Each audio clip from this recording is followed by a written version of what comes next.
মামুনের আসসালামু আলাইকুম। আমাকে বেড়াবেলা গ্রামের কিছু মুরব্বী বক্তব্যের মাধ্যমে কিছু কথা বলেছেন। আমি হয়তো বেড়াবেলায় হয়ে আসি নাই ঠিকই, কিন্তু আমি আপনাদের ভুলি নাই, মনে রেখেছি। আমি বেড়াবেলা আসার পূর্বেই আপনাদের মসজিদে এবং ঈদগাহ মাঠে হাসিম চাচার মাধ্যমে আমাকে এসে যখন বলে হাসিম চাচা যে আমাদের ঈদগাহ মাঠ এবং মসজিদ অবহেলিত, আমি ঠিক সেই সময়ে 2 দিন পরে মন্ত্রী মহোদয়কে বলে ওনারা কিন্তু 5-10 লক্ষ টাকা আপনাদের গ্রামে আমি দিয়েছি।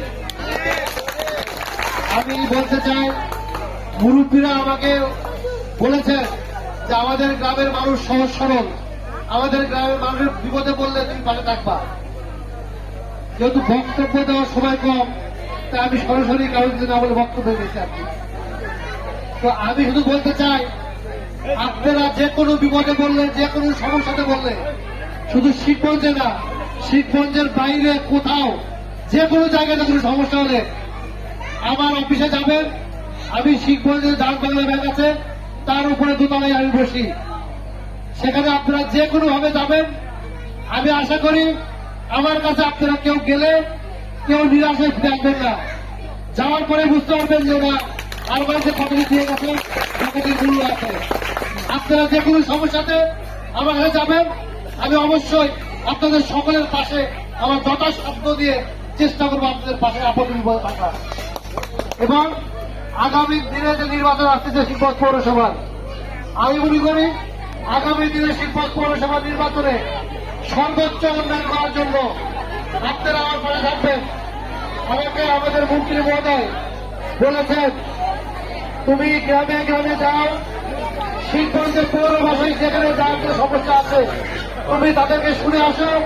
আমি অবশ্যই কোনো পদক্ষেপ নিতে আপনাদের মাধ্যমে আমি সবাইকে বলতে চাই, এই গ্রামে যে 4টি স্থান রয়েছে, যে কোনো লোকের, যে কোনো পরিবারের যে কোনো সমস্যা হলে আমাকে ছোট ভাই কিংবা কারো সন্তান, কারো সমবয়সী হিসেবে মনে করবেন।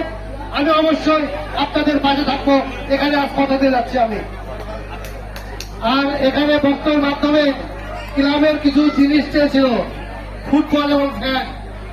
ক্লাব করতে যদি আমার সম্ভব না, সেজন্য এখন আসে নাই।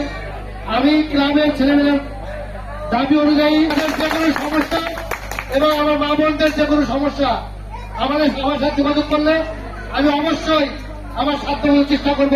এবং আমি চাই আগামী দিনে পৌরসভাতে সর্বোচ্চ উন্নয়ন হবে। এই পৌরসভা সারা বাংলাদেশের মধ্যে একটি মডেল পৌরসভা করার লক্ষ্যে আমি কাজ করছি। এই গ্রামে যে কোনো রাস্তা, ড্রেন, স্ল্যাবের সমস্যা রয়েছে, আমি খুব দ্রুত এই স্ল্যাবের সমস্যা সমাধান করে দেব।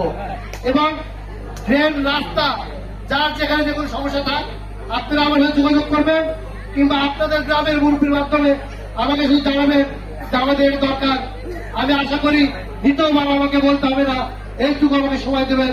এবং আগামী দিনে পৌরসভা নির্বাচনে আমি আশা করি আপনারা সবাই আমাকে দোয়া করবেন এবং আমাকে সমর্থন দেবেন, এবং এই গ্রামে যেন আমি সর্বোচ্চ ভোট পাই সে হিসেবে আপনারা সবাই আমার জন্য কাজ করবেন। এবং আমার দোয়া চেয়ে এবং আপনাদের সকলের সুস্বাস্থ্য কামনা করে আমাদের মন্ত্রী মীর সালাম ভাইয়ের জন্য দোয়া করবেন। আল্লাহ যেন তাকে দীর্ঘায়ু দান করে, আমি যেন শিবগঞ্জের মানুষের ভাগ্যের উন্নয়ন ঘটতে পারে, শিবগঞ্জে যেন সারা শিবগঞ্জের যেন একটু মডেল উপজেলা হিসেবে গড়তে পারে, এই জন্য দোয়া করবেন। উনি ইতিমধ্যে কিন্তু অনেক উন্নয়ন করেছেন। আমাদের শিবগঞ্জের মানুষের দীর্ঘ 17 বছর কিন্তু আমরা অবহেলিত। আমরা যারা বিএনপি করে আসছি, জেল জুলুম খেটে 17 বছর পালিয়েছিলাম, কিছু করতে পারিনি, মানুষের কাছে আসতে পারিনি। আজকে আমাকে বেড়াবেলা পাইকপাড়া যুব সংস্থা মাধ্যমে আমাকে আসার সুযোগ করে দেওয়ার জন্য আমি এই ক্লাবটি যারা সদস্য রয়েছে এবং সভাপতি মহোদয়, মুরব্বী সহ সকলকে ধন্যবাদ জানিয়ে আমার বক্তব্য এখানে শেষ করছি। আসসালামু আলাইকুম।